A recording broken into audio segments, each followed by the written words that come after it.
Matters shows for free a week. But if you want to support the channel, there are a few ways of doing it. Hit the like button on each live broadcast or video. This helps the channel grow. Hit the subscribe button and select the all notifications option. Hit the thanks button to buy a super sticker. You can do this on the live chat too. You can also join our Patreon page or buy us a coffee at the link in all of our video descriptions below. We are also looking for sponsors. If you want our latest advertising rates and how you can get involved, then email John at nufcmatters1892@gmail.com. Thanks for watching.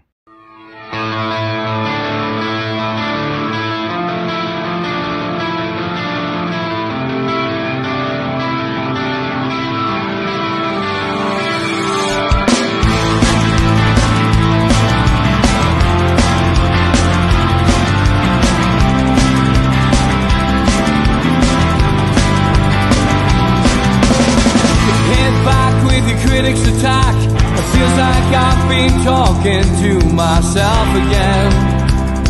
But it's the only way you're ever gonna learn. You look back and it's all in the past. I'm dwelling on the thoughts I cannot say to you. If I don't say the words, then maybe it's not true. And it feels alright when they come and say to you, you're the only thing that makes us all believe. And it feels alright where the worlds collide. Manipulation stands to make us break. What's that you said coming over you? You wish it upon a star. You wish it on a star. You are, you are, you are. You fight back, it's an all-out attack. It feels like I've been taken on the world's machine. Because I want it more than anyone can dream. You look back and it's all in the past. You tell me how you live by all the things you do. Well, you can be yourself, but maybe I'm not you. And it feels alright when they come and say to you, you're the only thing that makes us all. Good afternoon. Welcome to NUFC Matters with me, Steve Wraith. It is Ask George. Good afternoon, George. Hello, Steve. Good to see you, mate. And as always, this is an hour where you can ask George a few questions about Newcastle United and dig deep into what he thinks about the weekend. We're still very much on a high, of course, from Newcastle United's Carabao Cup final victory over Liverpool, and I'm sure the rest of the week will be very much the same. But George, Stephen Kennedy got straight in with a question. Ask George, he says, the midfield was immense on Sunday. How does that trio compare with all you've seen in your years supporting the club?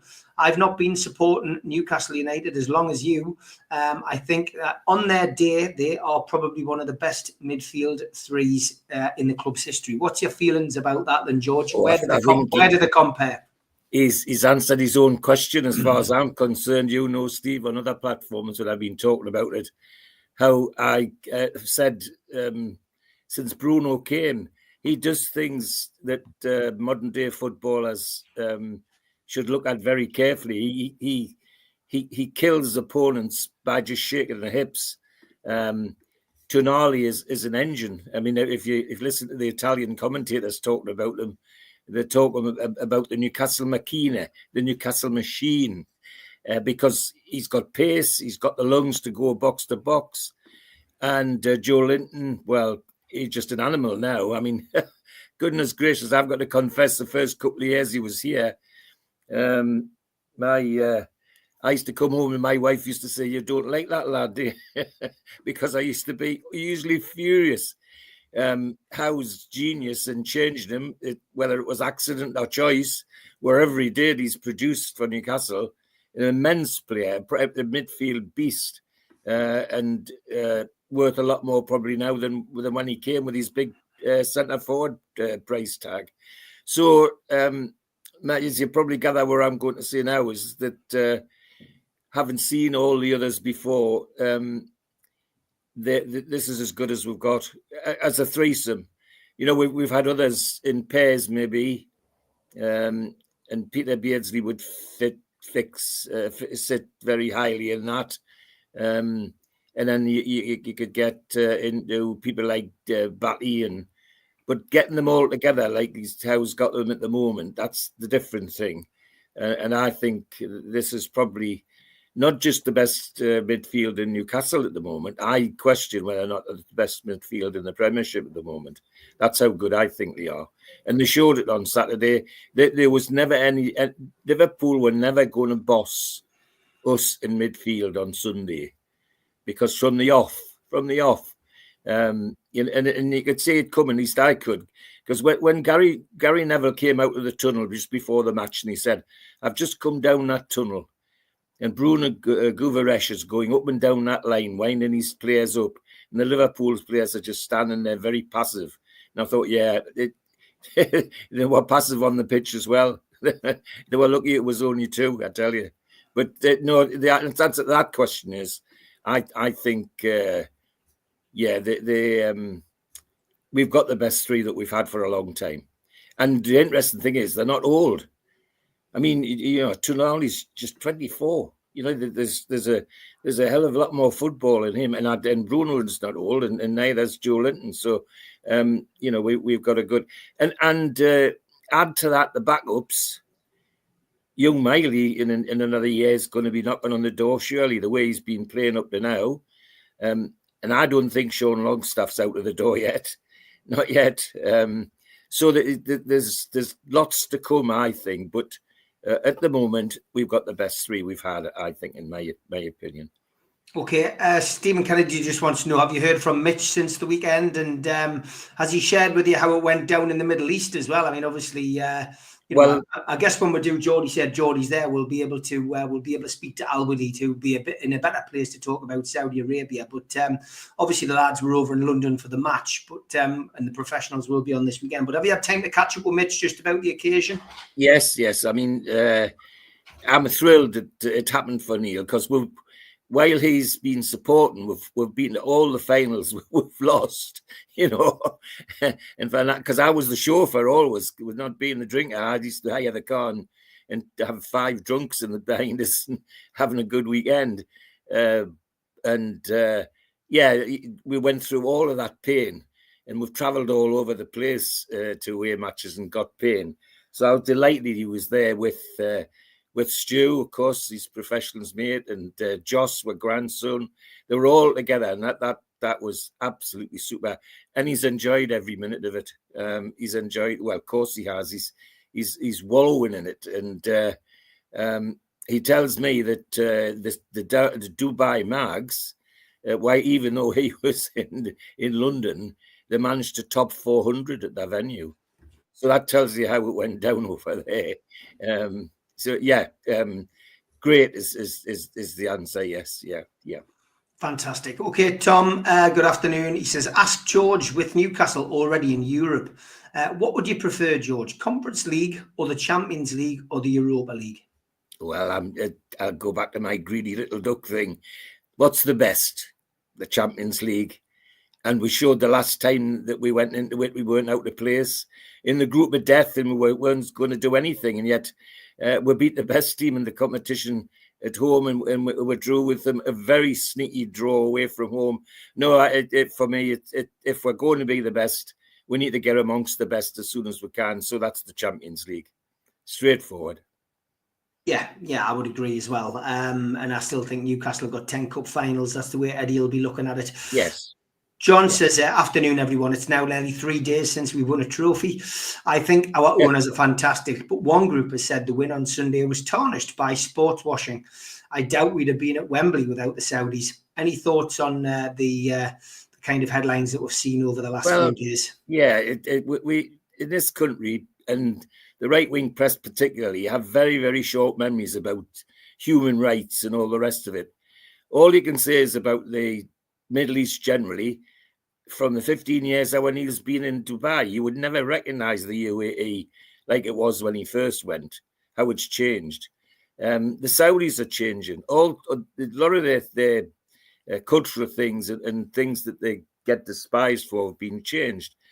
But we mock at our peril. I'd remind people that when I was first appointed a magistrate in the 80s, a girl under 16 who got pregnant, magistrates could send her to a lunatic asylum. Where's the human rights in that? Tell me, please. Rishi Sunak, just before he was finished as Prime Minister, passed a piece of legislation that made Parliament higher than the courts, higher than the High Court. So that meant that the public couldn't take Parliament to court, couldn't take Parliament to court. That's breaking the bloody Magna Carta. You know, that's how bad that is. So, you know, when people get on about this sports washing thing, is that so you think it does, but look at how the sports are developing. Look at how the atmosphere is developing. They're accepting that there's change coming their way as well, and they've done some quite important things. So I'd rather take the positive side of it and say, I'm happy to see the Saudis in Newcastle United, and I want to show them how we live, why we've got such a great community on Tyneside, why people stick up for each other, why people get involved with each other, why Newcastle United is so important to us all. And when they get that, they might think about how it affects them as well. And I'd rather be more positive and educate rather than go on belly aching about sports washing. It's, you know, if you go and dig, you can find the worst in everything. Well, I tend to be more positive about that, and I just look at where this stuff's coming from, and it's usually from the right-wing press. It's not across the board anymore. When it first started, there was all sorts of things. Well, a last example: when we were taking over, there were hundreds of lads running around Newcastle with bed sheets on as robes and tea towels as the Arab headdress and all the rest of it. And the right-wing press was saying, stop it, you're insulting them. Well, the people in Saudi Arabia and other parts of the Middle East says, no, we love it. It's fantastic. We love to see that, you know. So, you know, who do you believe? Well, I know who I believe. So be more positive is my view about all these things. John's got another question. He said, what do you think about the suggestion that the capacity of the new ground could be 65,000? He went, perhaps the numbers turning out on the 29th might force a rethink. He says, do you think 65,000 capacity for a new stadium is fine? No, I'll be surprised if it's not around 70,000. Stu Penman put one of the reasons out. 68,000 plus is just about our record crowd. And I suspect one of the things the Saudis will want to do is to break that record crowd. So that makes it's going to be at least 70,000. But I do add caution. And again, the two lads on the professionals have nailed it elsewhere. Italy went bananas because they ended up with big stadiums from the Olympics. So teams were shepherding into big Olympic stadiums like West Ham have done here. And even Manchester City with the Commonwealth Games stadium, which is what theirs was originally, and they don't always fill. And there's nothing looks worse than a stadium that's part filled. I mean, we even had the example when Ashley was owner, when we were getting very poor attendances, and television were warning them that if they didn't fill seats, they wouldn't come. So he was giving seats away. I mean, I had the irony of going to my seat in Boy in 92 and sitting there and seeing some of our students in the same place. And they'd bought their tickets for £5 in the university because Ashley was flooding the university with tickets to get bums on seats. So I think it'll be nearer 70,000 than the 65. But I wouldn't like it to see go much above that. I think 70-ish should be fine. And if they manage it right, we could fill that most weeks, I think. James says, what does George think to certain fans from other clubs, pundits as well, trumping the narrative since Sunday that all of a sudden the league club isn't a proper trophy? Is this just sour grapes, or have people had a frontal lobotomy? Sorry, folks. I hate to go back on history lessons. when Newcastle United, and this is what you've got to put up with, this little black spot in the northeast of England that's 100 miles away from anywhere that matters according to them, is what you have to live with. In the 50s, the three successful finals in the 50s, every single one of those, we were massive underdogs like we were this weekend. And it was almost a sin in the London press when we won. In the 51 one, it was a disgrace we won because we robbed Stanley Matthews of his cup final medal. It's the only thing Matthews hadn't won up to then, and he's 38, was an FA Cup winners medal, and we robbed him of that. The 52 one we played Arsenal, and Arsenal were going for the double, which was nearly unheard of in those days. In that the captain was Wally Barnes, the big Welsh fullback, and he was going to be player of the year and all sorts of things. And they were going to slaughter her.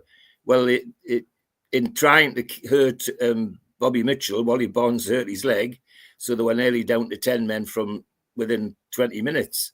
And then Daniel and two of the big defenders tried the same thing and twisted their legs. So Arsenal ended up with effectively 9 men fit.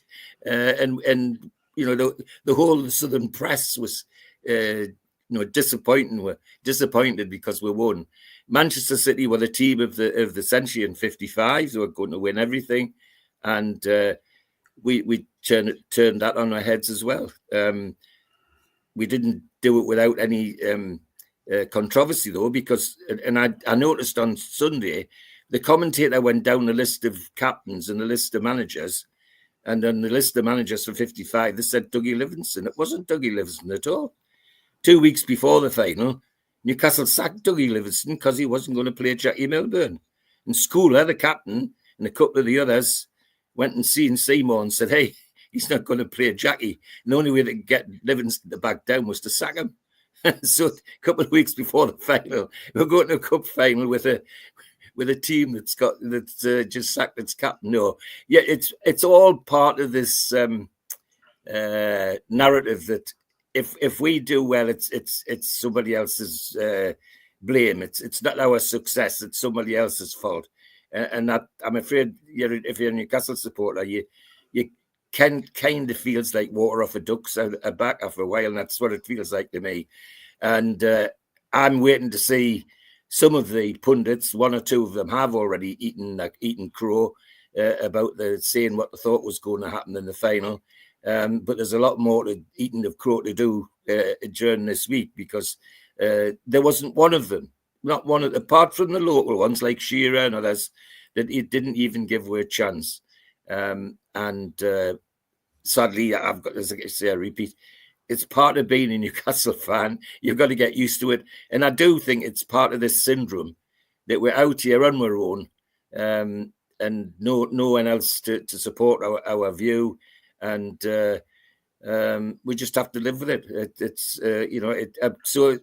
is sour grapes, but it's particularly sour grapes when it's us. And just look at the press. Just look at the way the press goes.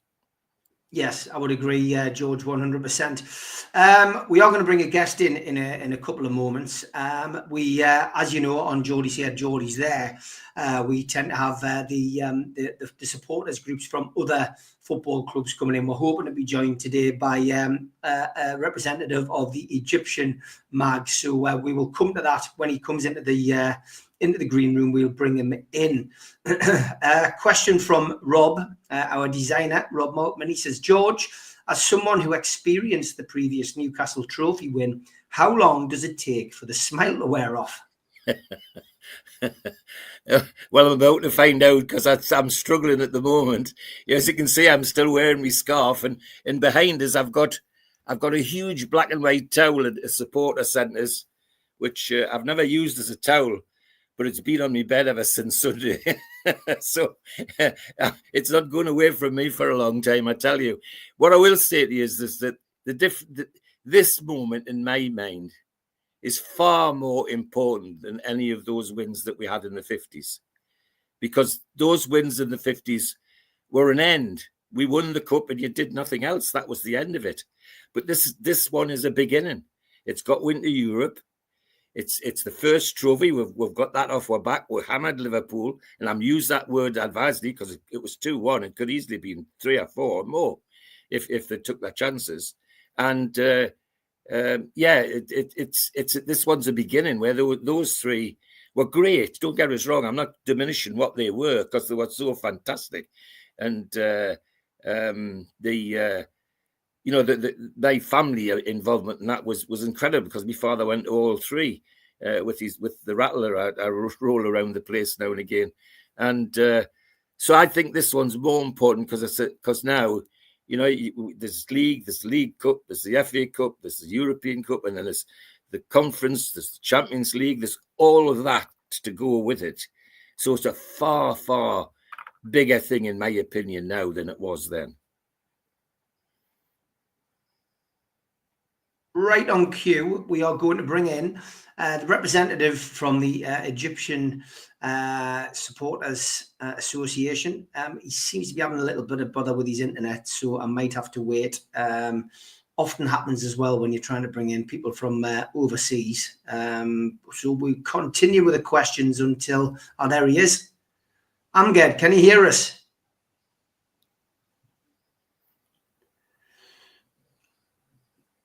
Can you hear us? Not looking too promising today, sadly. His internet is it might be slower than yours, George. Has been in the past. Amgad, can you hear us?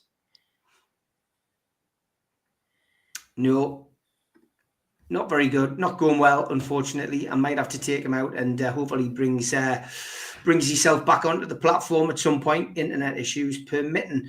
Ask George from Les, what does he think this win means for the rest of our season? Well, the win's out of the way, so that's off our back. We've only got the league to concentrate on now. And of the 10 games left, I think there's 6 at St. James's. 6 at St. James's Park. Eddie Howe's just got to say to them, go out and enjoy yourself. You've done the bit. Surely they want to show what they're made of.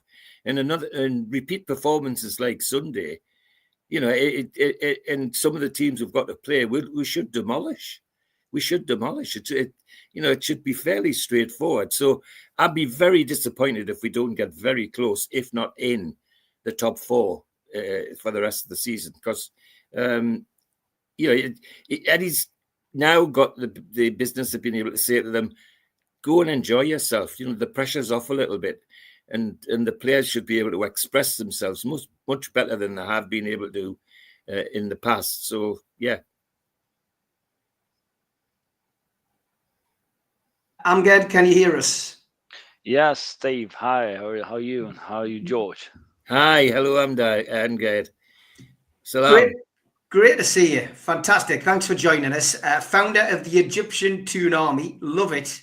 Love that title. First of all, we've got to start with the cup final result. Amazing.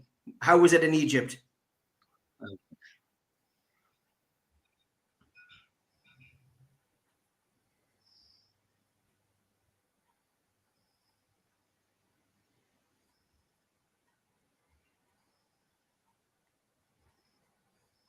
Struggling still with the internet?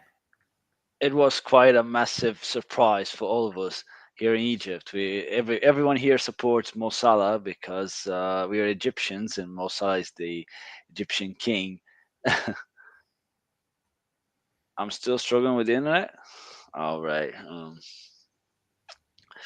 I'm trying to make it.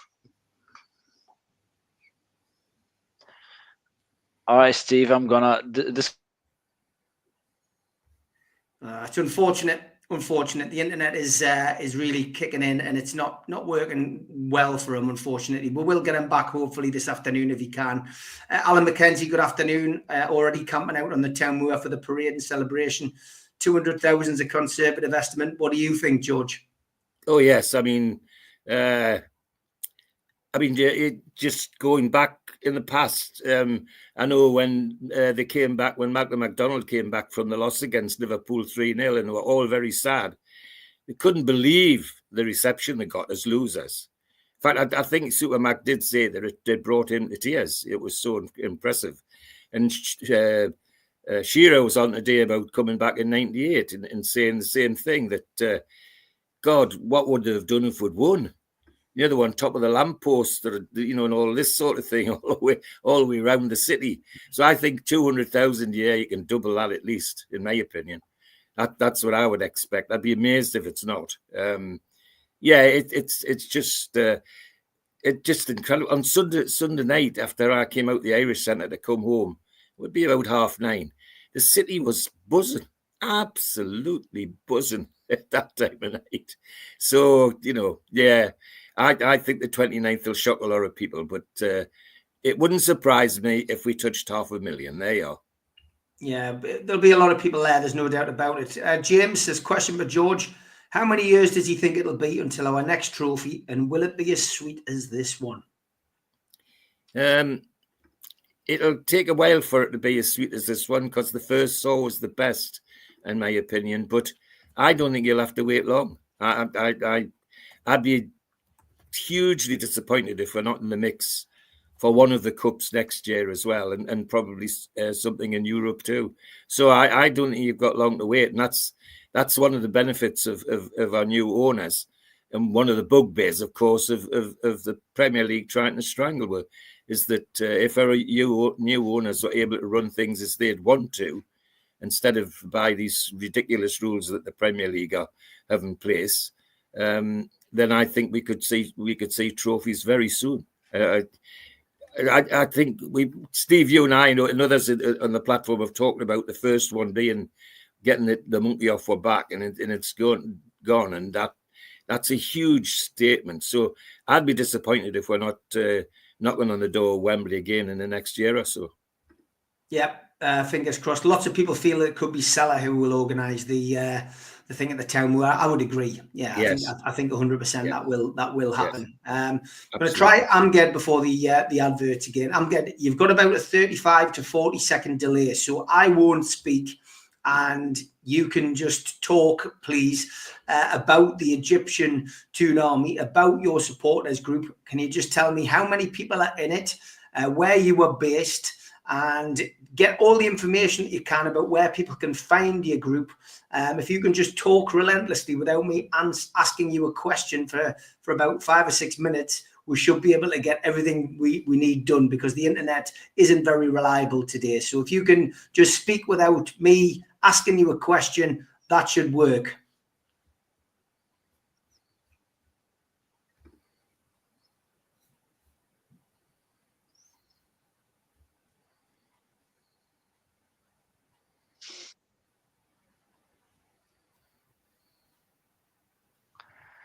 All right. First of all, hello, Steve, and hello, George.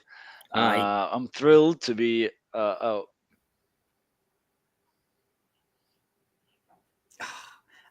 He got the message, but unfortunately, the internet didn't get the message. This reminds me of those early days, people. Do you remember when we had Super Mac on and yes, the dog? Yes. And poor Super Mac was constantly battling against it. He's gone. Look at that. I feel sorry for him.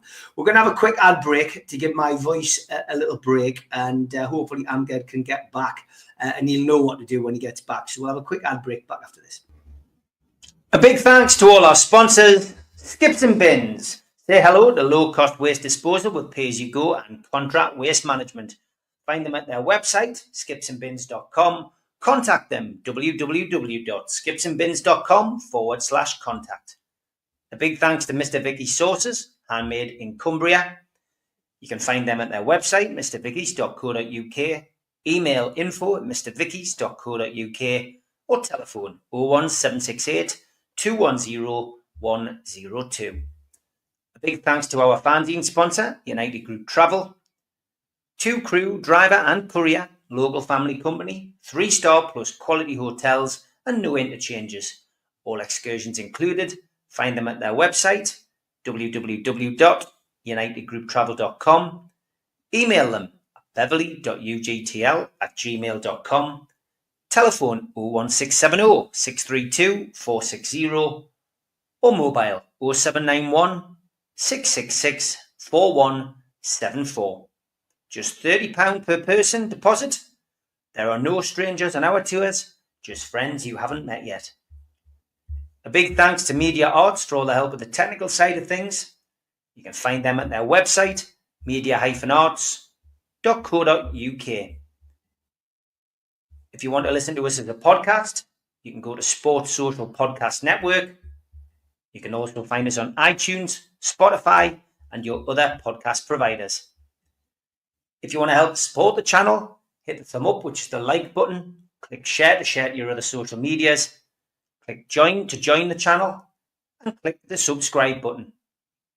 We've also got links in our description for buy us a coffee and to be a Patreon member. Some events coming up. An afternoon with Sir Les Ferdinand, 6th of April, 12 till 4. Tickets available from ticketmaster.co.uk. No Covers takes place at the Cluny, Lilac Lane, Ryder and the Chris Norris Band. Tickets from theclooney.com or by telephone in 0191 230 4474. An evening with Steve Howie and Steve Watson, hosted by Joe Allen, takes place at the Tyneside Irish Centre on the 27th of June. Tickets for that are from newcastlelegends.com. An evening with Peter Beardsley and Chris Waddle takes place at the Tyne Theatre and Opera House on the 23rd of January 2026. Box office 0844 246 1000 or website tynetheatreandoperahouse.tv. An evening with Bad Manners takes place on Friday the 30th of January 2026 and tickets available from ticketmaster.co.uk. And we have copies of The Entertainers 1992 to 1997 Kevin Keegan's Legacy available from newcastlelegends.com.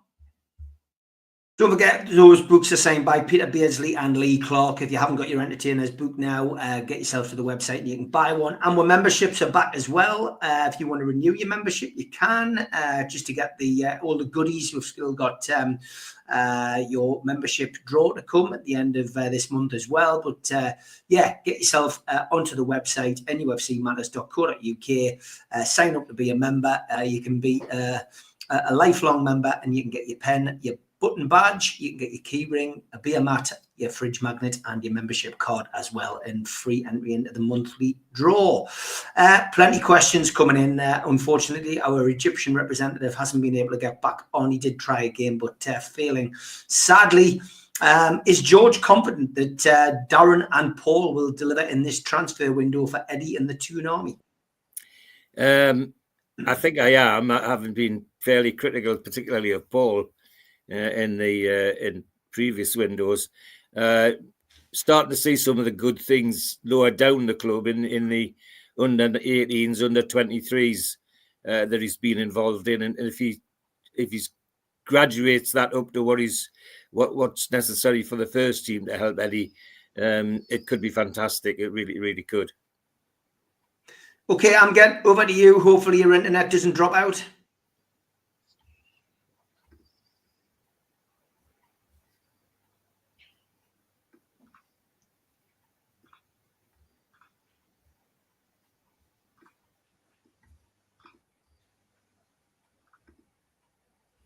Hello, George. Do you hear me? Hello, Steve.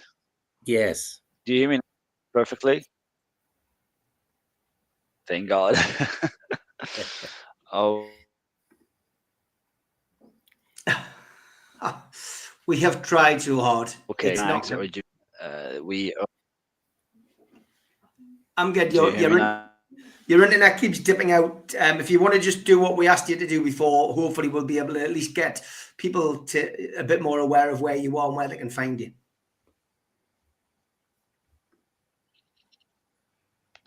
We're a group of 20 people. We're 20 right now. We're located in Cairo and Alexandria as well. Maybe in the more. We're not located in a specific place in the country because it's a vast country to be living in.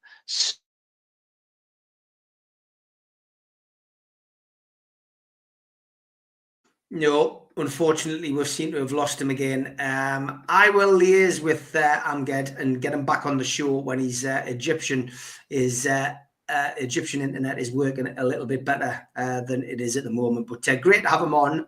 We will liaise with the internet and hopefully get him back on in the future. Sad because I'd like to chat to him because I have former students who are professors in Alexandria University and in Cairo University from the University of Newcastle upon Tyne. Okay, Blue Rhythm Boy says, George, do you understand why we are being ridiculed for some fans calling for a house statue or are schools and others out of order? Yeah, well, I mean, come on. It's all part and parcel of the beautiful game. People have opinions and come on, 70 years to win something. And this is a guy who took us over when everybody and their dog was saying we were going to the championship. At Christmas, everybody, including Jeff Stelling, God bless him, was saying, well, no team's ever been this bad and survived. They've always gone down to the championship. Well, we didn't just go down to the championship. Within a year, we were knocking on the door of Champions League, not championship. So if people are getting carried away a little bit, that it's understandable, surely. And I'll tell you what, though, mind if Eddie can bring another trophy or a European trophy, I'll start with a collection box outside St James's myself for his statue, because that would be amazing. I mean, think about the history, folks, you know, and the things that people regard as being incredible. But yeah, it's a start. And yes, people are getting carried away, but come on, that's part of being a fan, isn't it? I get carried away about me support for the club. I mean, it's not the first time somebody on here or on one of the other platforms I speak on, they've said, do you ever forecast Newcastle getting beat? Well, of course I bloody don't. No, yeah, there's a little bit of, but I think even that from Scholes, a bloke from Manchester United who a club that's over £1 billion in debt, were nearly out of money by Christmas, according to Radcliffe, and talking about the next day building a £2 billion stadium, but only talking about it because they want you and me to pay, which is the biggest ridicule. I know which one I'd rather have. I'd rather get ridiculed for asking for a statue for Eddie Howe than a £2 billion stadium for a club that's on its rockers. You know, horses for courses. Okay, Amgad, we'll give it one more go. Give us a little intro into the Egyptian Toon Army. We got as far as there was 20 of you, and it was a big country. He's gone again. Yeah, it's impossible, unfortunately, today. I will have to email him and just bring him back in at a different time. And I'm battling all kinds of things here at this end. So I'll move on to another question. John says, did George think the arrival of our first trophy under the new owners would take less than 3.5 years? No, I think the 5-year plan was sensible in my view, because the danger is you build yourself up, and of course in the background we knew we weren't just battling the other teams, we were battling the Premiership, who were doing their best to kill any benefits from the takeover that they could, and they tried the hardest.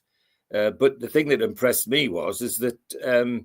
Very quickly realised not just Amanda Staveley, but the owner, but the other owners in PIF, like the current chairman, believed.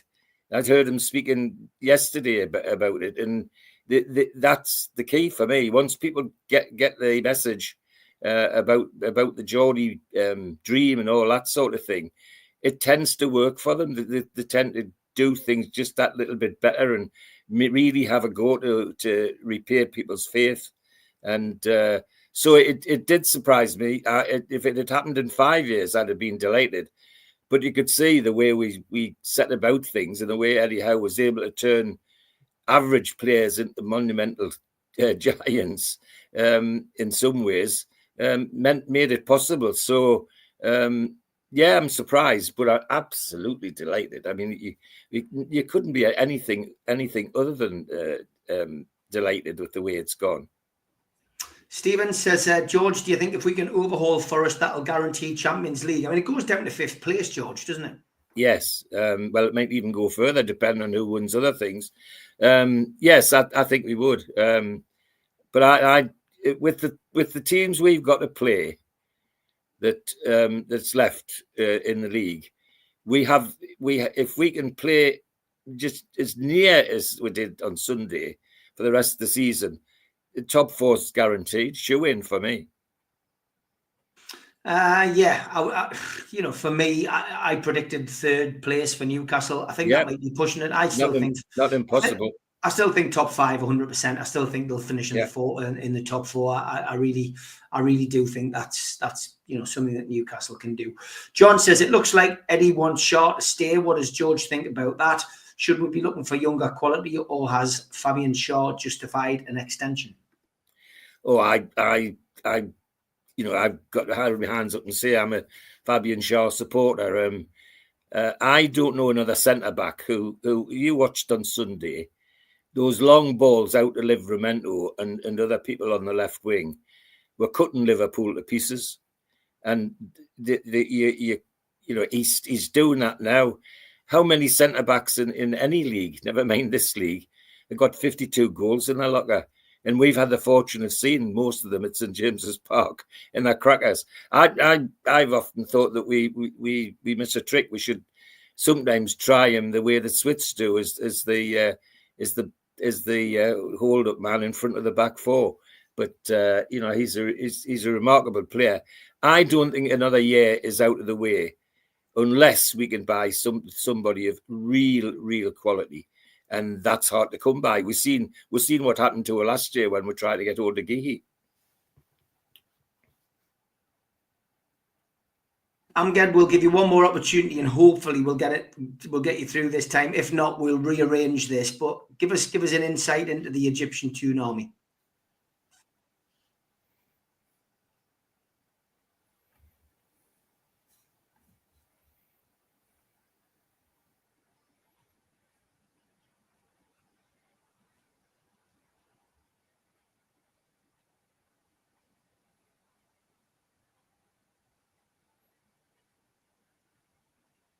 No, we've lost the sound now, unfortunately. It's not happening, unfortunately. Sorry, Amgad. We'll rearrange. We will rearrange. Hopefully the internet will be better. We'll do a bit of a test run next time, my friend. It's unfortunate. I hate it when that kind of thing happens, but the show must go on. The situation with Beardsley desperately needs sorting. The sooner the better for all our sakes. John, I couldn't agree more.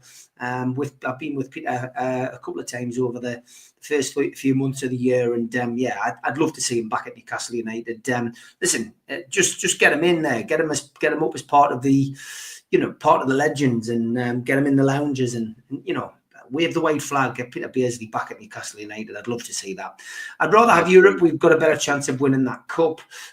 Virgin Media doing themselves proud in Egypt. I don't know whether it's Virgin Media, Mark. Do you think our fan base will shock other clubs as we will make millions from souvenirs? Says George. He also asks, does George think that with the rules as they are, well-run clubs such as Newcastle, Fulham, Brighton and Brentford can break through and flummox Spurs, Manchester United and possibly Chelsea? Well, I think we've already overtaken Man U, because unless there's a major collapse by Newcastle at the back end of this season, George, Newcastle United are going to finish above Manchester United for the second season in a row.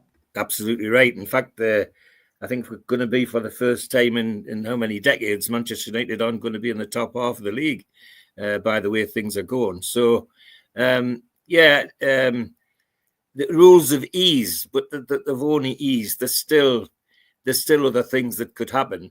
But our owners have got the business skills and the financial skills to still get round them as best they can. I think we'll catch up all of those. The other thing we've got, really, people forget about it, and they shouldn't, because I think it's vastly important. Those teams down there, Spurs, Manchester United, Chelsea, they're all over a billion, not a million, £1 billion in debt.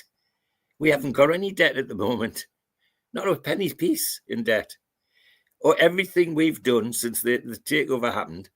The one thing Mr. Ashley left with is a club that was financially sound. And our new owners have continued to run it like that when they've needed to buy things and do things. they've shifted money about and done it that way. So that's the other comparison I would make, is that we're doing it off a much stronger foundation than any of those clubs at the bottom. You know, Spurs, that's at 1.3 billion in debt. Manchester United, nearly 2 billion in debt. And Chelsea, well, nobody knows, because they keep shifting their accounts so often and selling that bloody hotel back and forward to themselves so often that they're over $1 billion in debt as well. So, no, I'm optimistic, George, that things will change this year. Yeah, me too. Choppy, welcome. Always nice to see you people coming onto the channel. I would agree with you, mate. Beardo, Waddler and Gaza back as club ambassadors would be fantastic. I think there's a long way to go. Listen, Rome wasn't built in a day. Things don't happen overnight. I'd love to see all of these people involved in some capacity. Gaza and Beardsley would be fantastic. You know, John says Beardsley's not just a Newcastle United legend. He's also a thoroughly decent guy with genuine humility. It must be resolved. It really, really must. Yeah, lots of people agree. Well, you know my opinion, Steve, and I love Peter, and Peter and I get on very well together, and I still blame the former owner for a lot of this. If he'd done the right thing at the right time, none of this would have happened, but it didn't, and it dragged on, and the only person that suffered from it dragging on was poor Peter. So yes, I agree wholeheartedly. You know, one of the best players ever to wear a black and white shirt. Surely he's got a place somewhere in St James's Park. Must have. Yeah, 100%. Stephen Kennedy says, does George think that Mike Ashley is kicking himself, or was he just playing with the club and not bothered at all? No, I don't know what Mike Ashley kicks himself about, but the reality of life is that he missed the opportunity to be the hero. He could have been the one that were talking about statues about. All he had to do, in my opinion, was when that horrible press conference in the January, I think it was, when we won promotion, and Rafa was almost begging for some money to buy players, and he turned his back on Rafa, wouldn't spend a penny. And I think then, if he'd invested maybe 100 million in a couple of really good players and give us the start into the Premiership that Rafa wanted, it could have been a different story altogether. He could have been reaping the benefits of that now. So if he looks at it now, he might be kicking himself, but I don't think so. He's so self-centered. He'll still think that he's right. But I think he missed a golden opportunity to become a hero. I really do. James Slater says, question for George. What does he think Sir Bobby would have made of that performance on Sunday? Oh, he would have been so proud, not just at winning. The manner of the win would have suited Sir Bobby, not just Sir Bobby. He'd go all the way back to Joe Harvey. Joe Harvey was absolutely distraught at what happened to the team managed against Liverpool. You know, they really did think they had a chance of winning, despite all the furore behind the scenes. And I know it really did upset him. I didn't know him personally, but I remember people saying how really upset the boss was about that loss, because it was so tragic. So Sir Bobby would have been like a strutting peacock after Sunday, not just because we won, but because we won well and we played football. We dominated the game from the first kick. There was only one team going to win that match, and that would have suited Bobby down to the ground. Yeah, he'd whistled all his way home to Ashwin, and without any doubt. Yeah, no doubt about it. Did it surprise you, George? This is a question from me, really. That within 3 or 4 hours of Newcastle winning the cup, Twitter was full of one thing. There's a tug of war between Liverpool and Arsenal for Alexander Isak. No, nothing surprises me in the modern game. What I liked about it is that when anybody asked Isaac about it himself, he just laughed at them. He just laughed at them, and said all the non things you'd expect him to say. Is being polite like kid that he is. It's just talk. It's all football. It's all in the papers, and that's great for me, because what it means is he's a happy bunny where he is. He very soon he was saying, well, this is the first one. There's a lot to be won at this club. That hidden message for me was, and I'm going nowhere. So they can all, fight over him. The reality is that I don't think Arsenal or Liverpool at the moment could actually afford him. I don't think they could pay the price we want, not without selling some of the stars already. So I think it's par for the course, unfortunately, in the modern game. Well, always has been even in days gone by.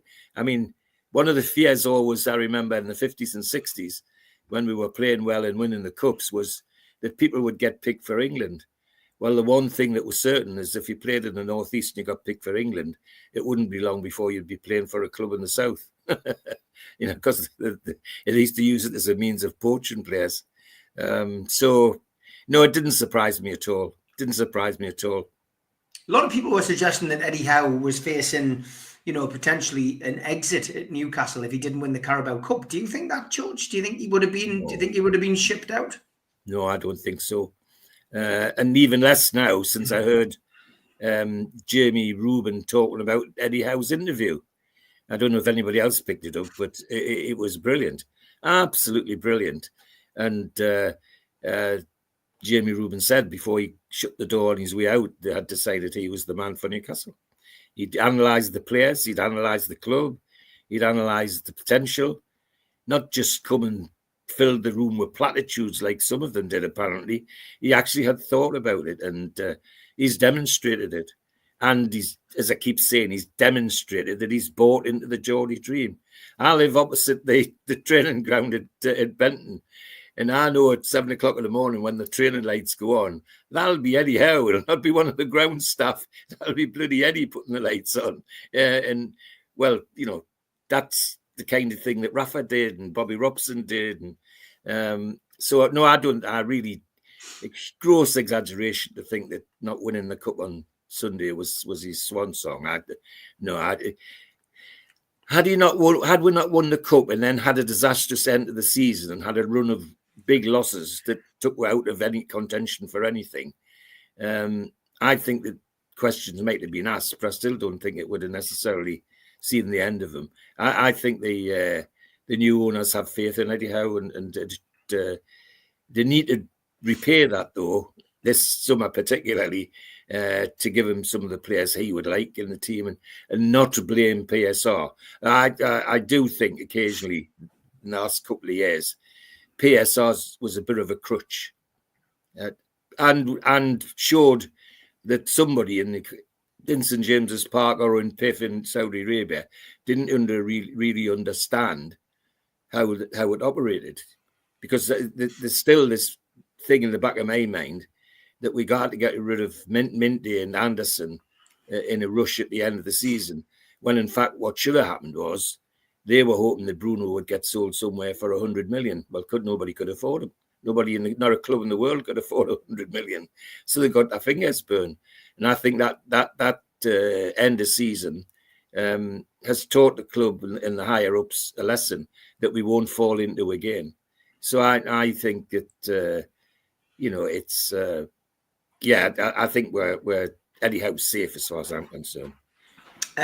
Gary says, what did George think about Bruno's emotional on-field interview after the game? Well, I've been partially critical of him as captain, and I think the last couple of weeks he's grown up as captain as well as a player. And that young man on the pitch at Wembley, I don't mind admitting, listening to him, he brought me to tears. It was so emotional and heartfelt. You can't act like that. That's real. And when somebody feels that passionate about something, you just have to believe them. And I thought it was fantastic. It has been from most of the players, to be perfectly honest, all the time. I mean, taking it past Bruno, listening to Dan Burn today talking about England and all that goes on with that. We've got a brilliant dressing room at the moment, and I thought Sunday Bruno wasn't just emotional. I think he really did become captain on Sunday in lots of ways, both on and off the pitch. But it was so emotional. Yeah, certainly was. Where does Eddie stand now then in your list of managers? For me, George, he's number 2 behind Joe Harvey. Yes, at the moment. Yes, at the moment he is. Yes. And my reasoning behind that is, he's got us to 2 cup finals. He's lost 1 and won 1. He got us to the Champions League, and he kept us, up in a relegation battle that most pundits had written us off. We were going down. Everybody, yeah. So in the space of the, that period of time he's been here, 3.5 years, he's literally done everything. He's kept us up. He's, got us into the Champions League, and he's got the 2 cup finals. I mean, and he's got to the later stages of cups as well. So for me, I've got to say that I didn't see Harvey's teams, but I obviously know the history. I know my club's history, but Harvey did so well. He got them to cup finals. He won the first cup, of course. Just as a manager, we're talking here, and of course got them to the FA Cup final, which they lost. And from my perspective, he's always been the one that we've always held in high esteem. So for me, Eddie's number 2 behind Joe Harvey. In my lifetime as a supporter of Newcastle United, he's got to be my number 1 now. He's leapfrogged Keegan and Robson because he's won a cup. Yeah, absolutely. I agree wholeheartedly. And the other thing I admire about Eddie Howard, and people seem to forget, is that some of the things he's done with the players, staff that we've got. Look at some of those lads that were on that field on Sunday, and look at the ones who were here when our previous manager was here and couldn't even get on the bench. Yeah. Jacob Murphy and Fabian Shaw, the Longstaffs. I mean, you can list people who Bruce didn't even reckon were part of his squad almost. In fact, there are some that say that the Longstaffs, he didn't even talk to them. Eddie Howe's had to put all that right, as well as do all the other things. And then he's done the things like making a real player out of Joe Linton and some of the other players that he's turned into real players, not just half and half. We brought somebody from Everton who I thought was wild, and what do we want him for, sort of thing, and calmed him down and turned him into a really sensible but dangerous player. Yes, he let himself down against Brighton for that flash that he had. So Anthony Gordon as well, and there's others in the squad that he's, in my opinion, saved Newcastle United a lot of money. Yeah, Emil Kraft, Fabian Shaw. The list is endless. To be fair, last question goes to Jason Reacher. Hi lads, George, how many points would the Entertainers of '96 won this year's league by? Far better football teams back then, Ferguson, Wenger, and Keegan's teams. Yeah, do you think the Entertainers could have given the league a run for its money this year? Yes, probably could. Could, because they were the quintessential team. They would die for each other. That was the other big thing about the Entertainers. Yeah, you can see it when they talk together. Even now, when you have your shows and they talk with each other, you can see the spark of each other and laugh about how the big centre half, the Belgian centre half, the Prince, used to go wandering and they used to cover for him and all that sort of thing, and others would joke about Beresford being up the left wing when he should have been down at left back, and people covered and were glad to do that. No, they were a good team, and I think, although the physicality's changed a little bit, it's probably a little bit quicker now. I think they probably could have held their own at least. Yeah. James Slater says Eddie's crossed the Rubicon where Bobby and Kevin didn't, as good as they were. Eddie has to be classed as our greatest manager of modern time. It's simple. Mark says, I think the current team is more of an all-round team than the Entertainers. Thanks everybody for watching. Sorry that we couldn't get on. We will try again at some point in the future. George, thanks very much for your time. Thanks to everybody for the questions. Always a pleasure to talk to everybody. Thank you.